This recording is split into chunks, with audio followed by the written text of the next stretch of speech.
Menurut saya, salah satu hal paling sulit dalam hidup bukanlah memahami orang lain, tapi memahami diri sendiri.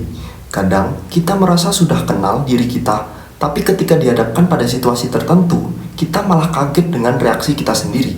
Karena itu, di video ini saya ingin berbagi bagaimana saya melihat diri saya, bukan dari penilaian orang lain, tapi dari sudut pandang saya sendiri.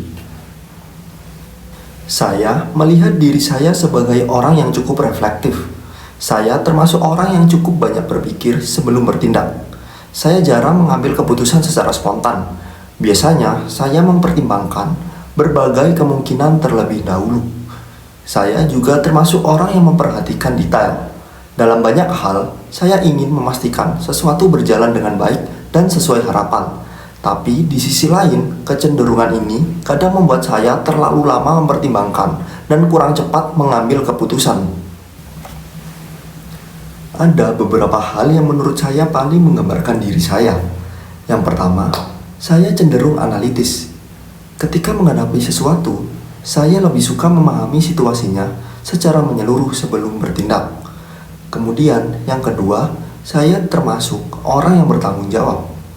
Kalau sudah diberi amanah ataupun tugas, saya biasanya berusaha untuk menyelesaikannya dengan baik dan tidak ingin mengecewakan. Kemudian, yang ketiga, saya cukup introspektif. Saya sering mengevaluasi apa yang sudah saya lakukan, baik itu keputusan yang tepat maupun kesalahan yang pernah saya buat. Hal ini membantu saya untuk terus belajar dari pengalaman. Yang keempat, saya cukup empatik. Saya bisa merasakan suasana hati orang lain, dan itu membuat saya berhati-hati dalam berbicara ataupun bertindak. Tapi terkadang, terlalu memikirkan perasaan orang lain membuat saya mengesampingkan perasaan saya sendiri. Kalau saya mencoba melihat sisi positif dari diri saya merasa ada beberapa kekuatan yang cukup menonjol dan membentuk cara saya menjalani kehidupan. Yang pertama, saya cukup tekun dan konsisten. Ketika saya sudah menetapkan suatu tujuan, saya berusaha untuk tetap menjalani prosesnya, meskipun terkadang terasa melelahkan atau tidak langsung membuahkan hasil. Saya bukan tipe orang yang cepat menyerah hanya karena prosesnya yang sulit atau hasilnya belum terlihat. Bagi saya, konsisten lebih penting daripada hasil instan. Yang kedua, saya memiliki kemampuan untuk fokus cukup lebih lama ketika mengerjakan sesuatu yang saya anggap penting. Ketika saya tertarik pada sesuatu hal, saya bisa benar-benar mendalami dan mengerjakannya dengan serius. Saya cenderung menikmati proses, memahami sesuatu secara mendalam, bukan hanya sekadar menyelesaikan secara cepat. Hal ini membantu saya dalam belajar, menyelesaikan tugas, maupun mengerjakan proyek yang membutuhkan ketelitian. Yang ketiga, saya merasa cukup bisa diandalkan. Ketika diberi tanggung jawab, saya berusaha untuk menyelesaikannya sebaik mungkin. Saya tidak nyaman meninggalkan pekerjaan dalam keadaan setengah selesai. Dalam kerja tim, meskipun saya mungkin bukan orang yang paling vokal atau dominan, saya berusaha memastikan bahwa apa yang menjadi tanggung jawab saya benar-benar selesai dan bisa dipercaya. Selain itu, saya juga merasa memiliki kemampuan refleksi diri yang cukup baik. Saya sering mengevaluasi diri, baik dari keputusan yang saya ambil maupun dari sikap saya terhadap orang lain. Saya mencoba memahami apa yang sudah berjalan dengan baik dan apa yang perlu diperbaiki. Refleksi ini membantu saya untuk tidak mengulangi kesalahan yang sama, untuk terus memperbaiki diri dari waktu ke waktu. Kekuatan lain atau kelebihan lain yang saya sadari adalah kemampuan saya untuk tetap tenang dalam menghadapi situasi tertentu. Saya jarang bereaksi secara berlebihan ketika menghadapi masalah. Saya cenderung mencoba memahami situasi terlebih dahulu sebelum merespon. Hal ini membantu saya untuk tidak mudah terbawa emosi, terutama dalam situasi yang menekan atau membingungkan. Saya juga merasa memiliki empati yang cukup baik. Saya berusaha memahami sudut pandang orang lain, terutama ketika ada perbedaan pendapat atau situasi yang sensitif.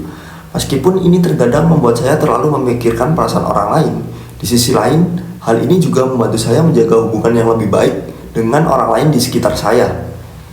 Yang terakhir, saya cukup sadar diri terhadap kekurangan dan kelebihan saya sendiri. Saya tidak merasa selalu benar, dan saya cukup terbuka untuk menerima kritik. Bagi saya, kemampuan untuk menyadari kekurangan adalah salah satu kekuatan, karena dari situlah proses perbaikan bisa dimulai. Di sisi lain, saya juga sadar bahwa saya punya kelemahan. Salah satunya adalah kecenderungan untuk overthinking. Saya sering memikirkan banyak kemungkinan, termasuk hal-hal kecil yang sebenarnya belum tentu terjadi. Kadang ini membuat saya terlalu lama berada di fase berpikir dan akhirnya menunda keputusan. Saya juga merasa kadang terlalu berhati-hati karena saya ingin semuanya berjalan dengan baik. Saya sering memastikan banyak hal sebelum bertindak. Ini memang membuat hasilnya jauh lebih matang, tapi kadang juga membuat saya kehilangan momentum. Selain itu, saya juga merasa kadang sulit untuk menolak. Ketika orang lain membutuhkan bantuan, saya cenderung ingin membantu, walaupun kondisi saya sendiri sebenarnya sedang penuh. Akibatnya, kadang saya merasa kewalahan karena terlalu banyak hal yang saya ambil sekaligus. Hal lain yang saya sadari adalah bahwa saya masih perlu belajar untuk mengambil keputusan dengan lebih cepat. Tidak semua hal harus dianalisis terlalu dalam, dan kadang mengambil langkah lebih cepat justru bisa membuat langkah baru. Untuk mengatasi hal-hal tersebut, saya berusaha melakukan perbaikan secara bertahap. Saya mulai belajar untuk lebih percaya pada proses dan tidak selalu menuntut semuanya secara sempurna. Saya juga mencoba mengatur prioritas dengan lebih baik, supaya energi dan waktu yang saya bisa gunakan untuk hal-hal yang benar-benar penting. Selain itu, saya juga berusaha untuk lebih menerima diri sendiri, termasuk menerima bahwa kesalahan adalah bagian dari proses belajar. Bagi saya, memahami diri sendiri adalah proses yang tidak pernah selesai.